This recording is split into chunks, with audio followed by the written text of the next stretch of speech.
ইউপিতে এনকাউন্টারে মারা গেল ৩ খালিস্তানি জঙ্গি, যাদের সাথে যোগাযোগ ছিল পাকিস্তানের আইএসআই এবং ব্রিটেনের আর্মির। এ বিষয়ে আরও জানতে কলকাতা সমাচার চ্যানেলটি লাইক করুন, সাবস্ক্রাইব করুন ও বেল আইকনটি প্রেস করুন। ধন্যবাদ।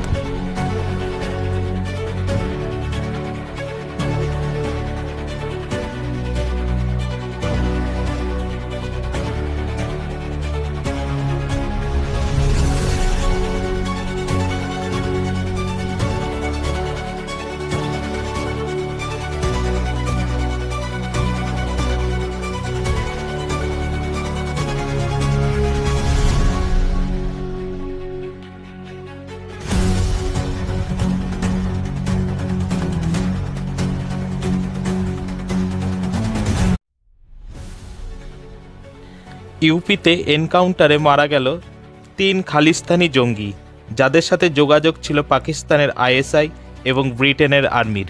এ বিষয়ে আরও জানতে কলকাতা সমাচার চ্যানেলটি লাইক করুন, সাবস্ক্রাইব করুন ও বেল আইকনটি প্রেস করুন। ধন্যবাদ।